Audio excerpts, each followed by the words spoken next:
The place always had a reputation as being harder than most other places.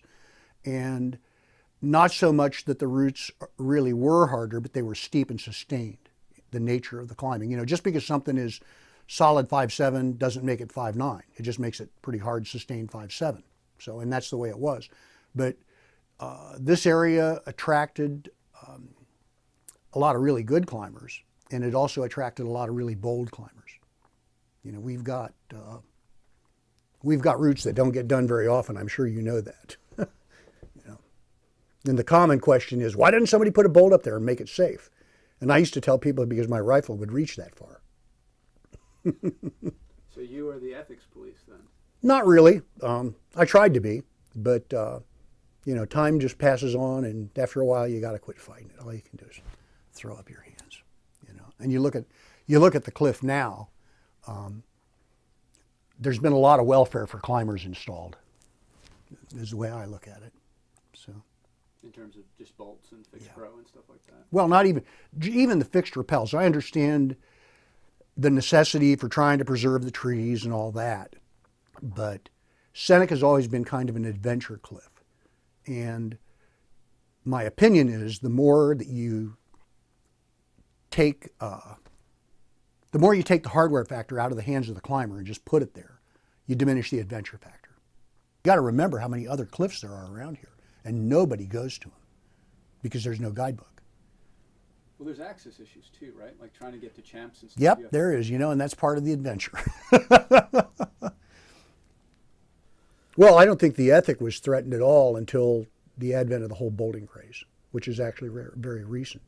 But you know, the early guys, I mean, I was fortunate enough to climb with Arnold Wexler and some of those guys.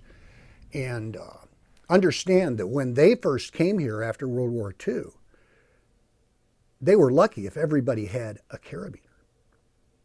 Okay? And they were climbing 3 guys on a 120-foot rope, often a hemp rope, and eventually a nylon rope. So they were cutting stuff into short pitches. They would actually come down and scavenge gear that the Army had left. I mean, that's, you know, face of 1,000 pitons and all that. But there's still GI pegs up there from that era. But they came down and, you know, they scavenged that stuff to reuse it because gear was so dear and hard to get. But they did routes like Skyline Traverse that people do today is not the original Skyline Traverse. The original Skyline Traverse actually follows the entire skyline to the summit and down into the gun site. I mean, that's the way the Skyline Traverse was originally done. And those guys feature that, doing 3 guys on a rope all day long doing, 60-foot pitches, stopping wherever you had to, and you had 1 carabiner apiece. I mean, think of the adventure involved. And what were they, and they were using? They were using fixed pegs that the Army left or stuff that they'd scavenged and they would hammer in. But they were belaying from 1 piton. Probably didn't understand building equalized anchors. They just beat the sucker in there, clipped into it, and hoped for the best, you know. So, but after that, you know, you had that whole bunch, basically the post-World War II guys. Don Hubbard, Arnold Wexler, John Christian was a young man then, and then you had Tom Marshall, for whom Marshall's Madness is named.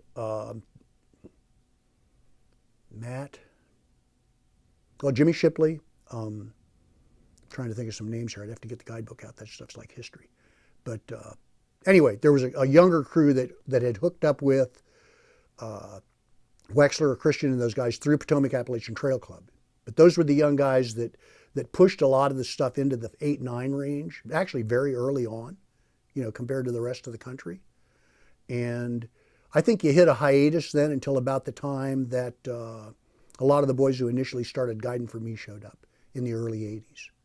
And, you know, Pete and Topper and Chris Gunther and Mike Cody and some of those guys, Tom across the road, you know, a lot of those folks, they really pushed the standards higher. And a lot of that was made possible by gear improvements. I mean, pro is easier and quicker to place, so you weren't hanging around hammering on stuff, you know. You could stick stuff in and keep going. And the fear factors were down. You know, people weren't as fearful about ripping off of something as they used to be. And taking a fall in the 60s or even in the 70s sometimes on a piton or on the new technology of nuts, which was new. You know, most folks initially carried a rack of nuts and they still had some pegs and a hammer just in case. you know. But the fear factor went down a lot.